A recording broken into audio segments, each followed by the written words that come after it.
చాలా నిజంగా చెప్తున్నాను. అంటే ఆఫీసర్స్ ఆయన ప్రశాంతంగా అమ్మయ్య సత్యప్రసాద్ గారు అడిగితే ఏ కాగితమైనా వస్తుంది అని చెప్పి సంతోషించే టైం అది. ఎందుకంటే ఇక్కడ 99% అంటే ఎవరిని విమర్శించడానికి కాదు, కానీ మన జన్మని మన దగ్గర ఏదడిగినా నాకు తెలియదు, అలాంటి ఫైల్ చూడలేదు, అసలు నా సెక్షనే కాదు, నేనైతే మన ఆఫీసే కాదు, మన డిపార్ట్మెంటే కాదు అని రిప్లైకి వచ్చే కాలంలో ఏది అడిగినా ముందేమో ఒకసారి చూస్తాను, ముందేమో చూస్తానని చెప్పి పక్క వాళ్ళకి కానీ మనకు కానీ సిస్టమ్స్.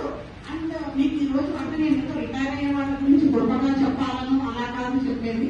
మీకు మన సిస్టమ్ తన ఇద్దరు అసిస్టెంట్ సిస్టమ్స్ 3 సైమల్టేనియస్ గా ఓపెన్ చేసి సెర్చ్ చేసి కాగితాలు పిచ్చించిన ఏకైక సూపరింటెండెంట్ అండి నేను ఇప్పటివరకు చూస్తున్నాను.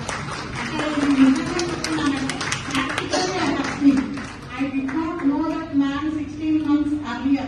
Only face మాత్రమే పరిచయం, పేరు పరిచయం, కానీ ఒక వ్యక్తిని ఇంత కమిట్మెంట్ ఉంటుందన్న విషయం నాకు ఈ 16 నెలల్లో తెలిసాక నాకు అనిపించింది, ఏం చేస్తున్నాం మనం అందరం చాలా చేస్తున్నామని చెప్పుకుంటాం, చాలా చదువుకున్నామని చెప్పుకుంటాం, కానీ ఏ మాట మాట్లాడకుండా పని మాత్రమే ఆఫీస్కి వచ్చాము, జీతం తీసుకున్నాం, పని మాత్రమే చేయాలని నమ్మిన ఏకైక వ్యక్తి.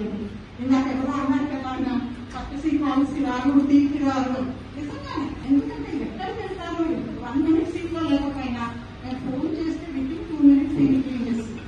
ఎక్కడ ఇంకొకటి మీకు అంటే చెప్పుకుండొచ్చు, మేము అంటే మేము అంత సతాయించేవాళ్ళు మా సత్యప్రసాద్ గారిని మాకు తెలియదు. చాలా సార్లు ఈవినింగ్ 5కి ఎన్నికైనా మాకు అర్జెన్సీస్ వచ్చినప్పుడు నాకు ఎవరికి కాల్ చేయాలి, ఆయనకి 2-3 అసిస్టెంట్స్ ఉన్నారు, కానీ అందరూ ఒకరిద్దరు వాళ్ళ పర్సనల్ బిజినెస్ ఎప్పుడు సెలవుల్లోనే ఉండేవారు. దానివల్ల ఆ సెక్షన్ లో ఎప్పుడు నేను సూపరింటెండెంట్ ఎక్కువ రిలై అవ్వాల్సిన పరిస్థితి వచ్చేది. సెక్షన్ పక్కన అసిస్టెంట్స్ హెల్ప్ చేసేవాడు, కానీ మెయిన్ పేపర్ అనేది సార్ తీయాలి. నిజంగా ఆయన ట్రైన్ లో వెళ్లేవారో నాకు తెలియదండి, బస్ లో వెళ్లేవారో తెలియదు, క్యాబ్ లో వెళ్లేవారో తెలియదు, ఇంటికి ఎలా వెళ్లేవారో నాకు ఈ రోజుగా కూడా తెలియదు. నేను కాల్ చేసి సత్యప్రసాద్ గారు ఫోన్ చూడగలరా, ఈ ఆఫీస్ చూడగలరా అంటే ఏ రోజు ఆయన డిలై చేయలేదు. 5 నుంచి రాత్రి 7:30 వరకు నేను చెప్తున్నాను, ఆన్లైన్ ఈ ఆఫీస్ ఓపెన్ చేసి దాంట్లో డ్రాఫ్ట్ కూడా చేసి పంపించిన ఏకైక సూపరింటెండెంట్ అండి నాకు.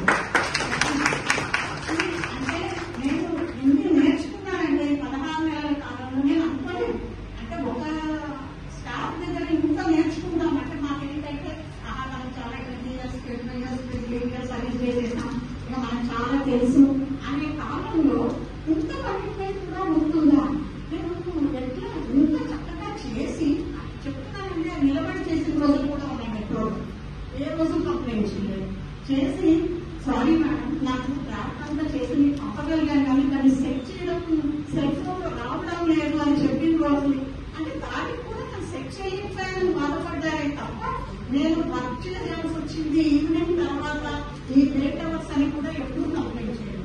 సండే మధ్యాహ్నం అదే కమిట్మెంట్ తో చేశారు, వర్కింగ్ డేస్ అదే కమిట్మెంట్ తో చేశారు, తనకి చేతనైనంత మొత్తం చేశారండి.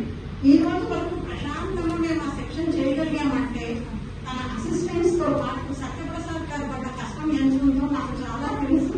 చివరికి నేను ఇంటికి వెళ్తుంటే కూడా వెనక్కి పిలిపించామండి. ఈ రోజు రిటైర్మెంట్ అంటే మీరు చెప్పగానే మళ్ళీ వచ్చి 6:30 దాకా అయినా షాప్ మేమంతా కొంచెం వర్క్ చేసాము. రిటైర్మెంట్ ఉంది అంటే లీవ్లు పెట్టుకుందాం వెళ్ళిపోదాం, ఏముంది లాస్ట్ 6 months ఎందుకు మనకి స్ట్రెస్ అనుకునే రోజుల్లో ఈ రోజు మధ్యాహ్నం తన లాగిన్ మనం ఖాళీ చేశారంటే మేము ఊహించుకున్నాం. మధ్యాహ్నం 2:33 వరకు కూడా ఏదైనా అర్జెన్సీ వస్తే ఈ రోజు రెడీ అయిపోయాయి. నేను వద్దని ఇంకా పంపించేది, మీకు ఇన్ఛార్జ్ ఇచ్చిన వాళ్ళ లాగిన్ మొత్తం పంపించేసి మీరు సిస్టమ్ షట్ డౌన్ చేయండి. నిన్న ఈవినింగ్ కూడా నన్ను ఎవరో అడుగుతున్నారు, మేడం మీరు సాధ్యతకి వెళ్ళి ఏం మాట్లాడుతున్నారు, 5 గంటలకు వెళ్ళి 5:05